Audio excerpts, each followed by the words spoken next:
The What Up Doe Show. Your commentary on sports, entertainment, and alternative news. Yeah, I hear you.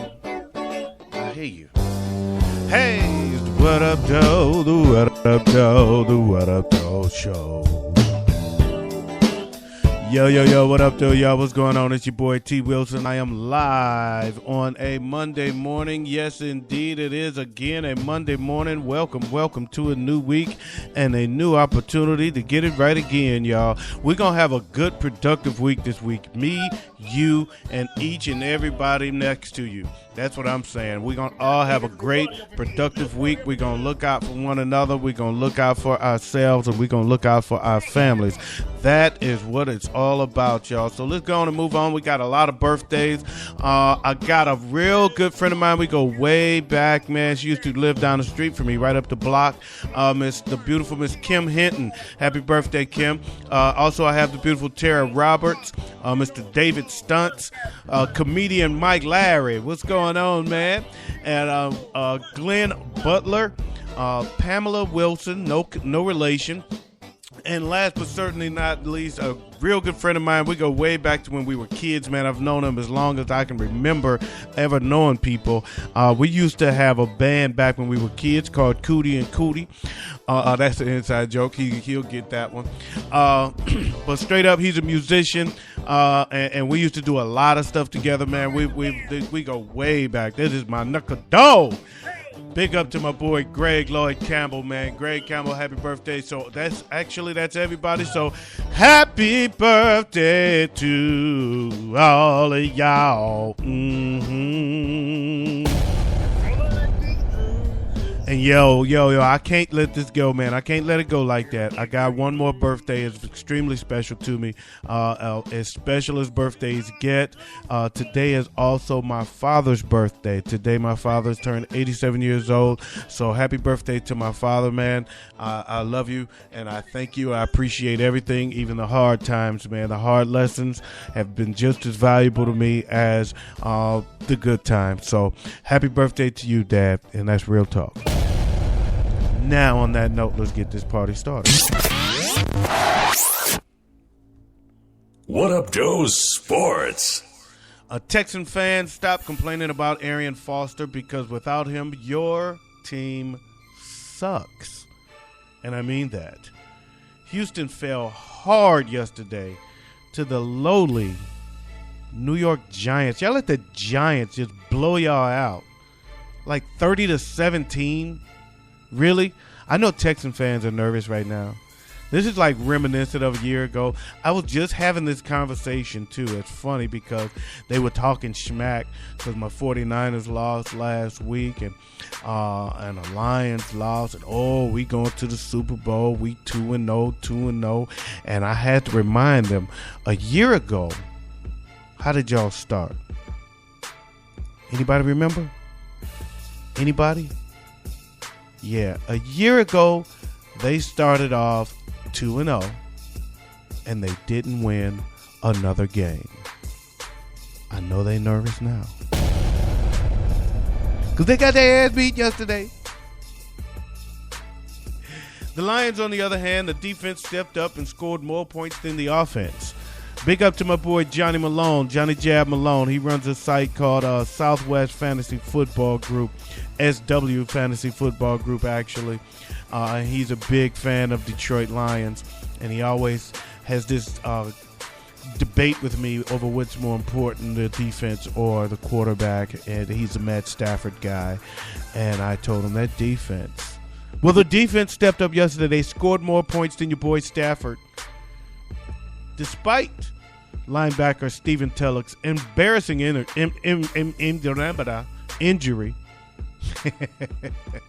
Did you see it?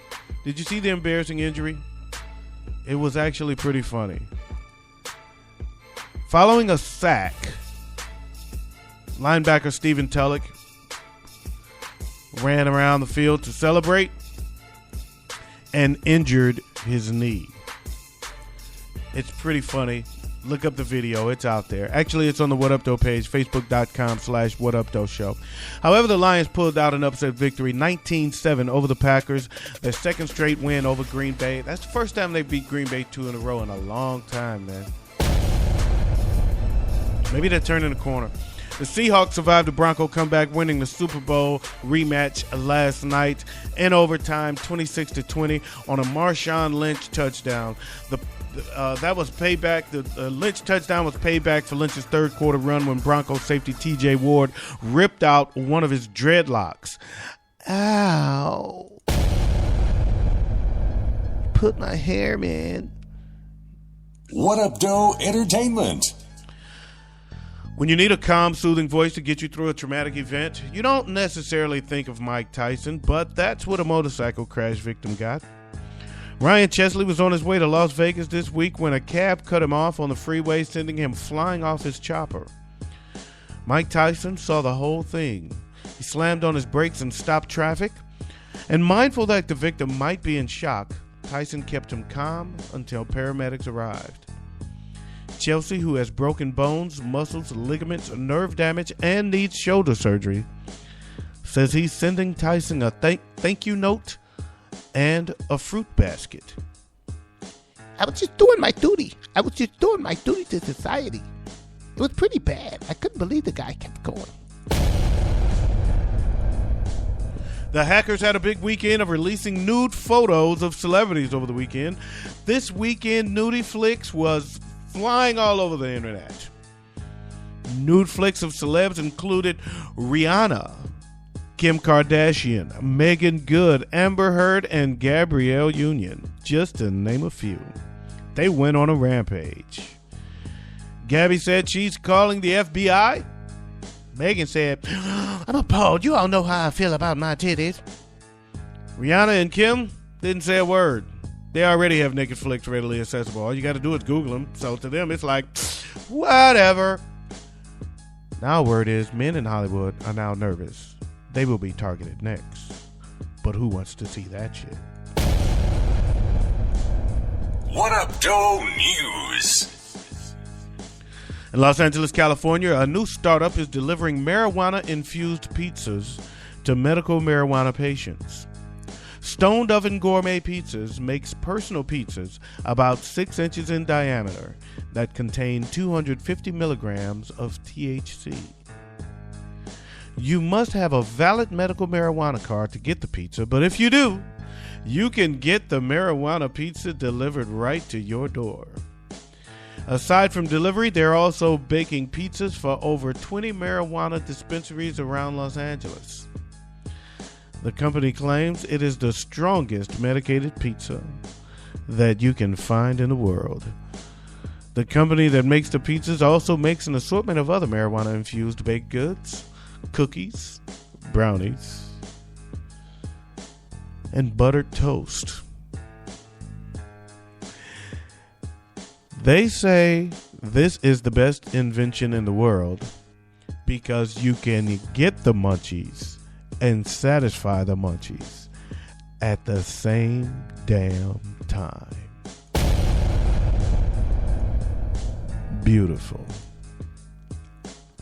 I gotta say, I love that. I want to read the story again. In Oklahoma City, Oklahoma, I had a friend named Blake. Big up to my boy Jason Sebastian out there in Kansas City. You know our boy Blake.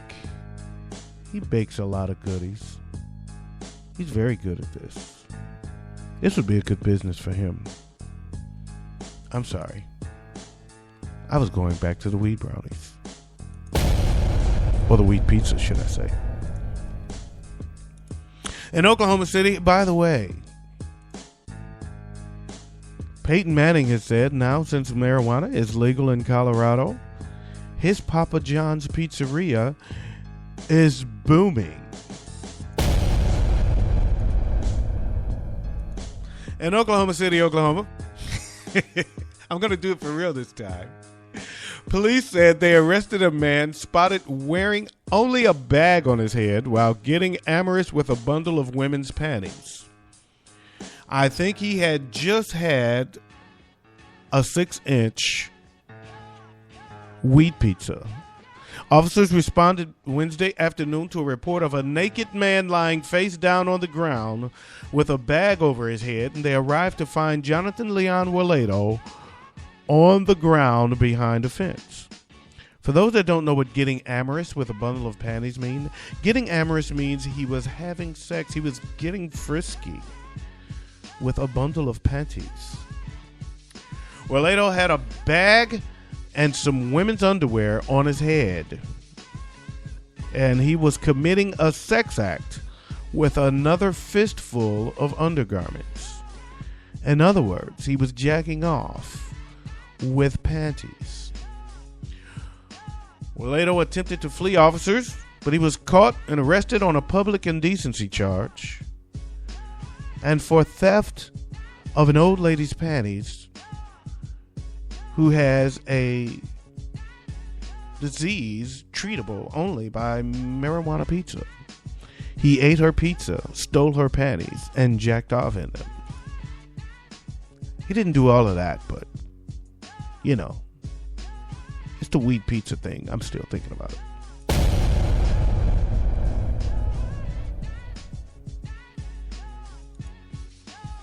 I want to do the commercial for weed pizza.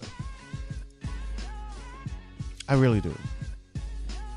Anyway, in New York, let's be blunt. Weed pizza is the best. You get it? Let's be blunt.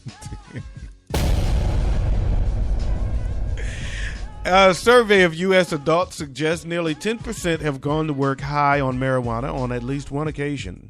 I am a part of that 10%. I have gone to work high on marijuana on at least one occasion in my life. The poll of 534 U.S. workers found nearly 10% of respondents admitted to facing their bosses while baked, and about 81% of those red-eyed risk takers said they had obtained their ganja through less than legal channels. I guess the other 19% ate pizza for lunch and went back to work with their buzz on. Less than 2%, however, said they would be likely to show up for work under the influence of marijuana in the future. I agree. I was young, dumb, and having fun. I would not do it again. Now, at the age that I am, the maturity level that I am, I would not go to. I don't even really smoke weed anymore.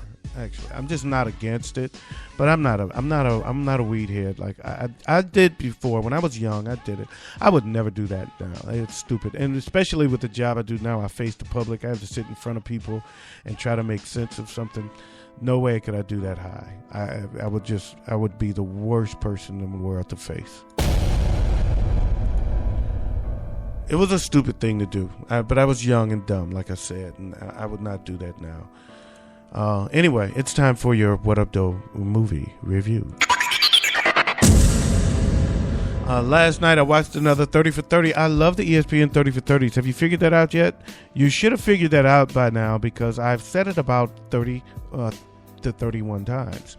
30 for 30, I watched the episode called Broke. I was expecting a lot different. That's the one thing I like about the 30 for 30s. You never really get what you expect. You get so much more of an in-depth look than you expected to get. They always take a unique perspective. I was thinking it was just going to be, you know, how they talk about all the black athletes are broke and blah, blah, blah. Well, they did. The statistic came out about how many athletes were now broke, former NBA stars. That's what stirred the investigation. That's what spurred the guy to say, hey, I want to look into this and do a story about it. How do you lose that much money? But then he ended up getting into it and realizing how interesting it was and how many other people it was. It wasn't just with the young black athletes. It was a lot of guys that lost a lot of money. You know, Kurt Schilling was one. But it's just not hard. It's not easy to keep it. It's not easy to manage that much money. And it's easy to blow it all. A lot easier than one would think. And so they really got into the topic of how you lose that much money. And it's interesting because it makes you think, hey, if I hit the lotto, would I blow it, or would I find a way to keep it? And the sharks out there, man. Like the guy said, yeah, I've grew up in the hood, and there's a lot of guys in the hood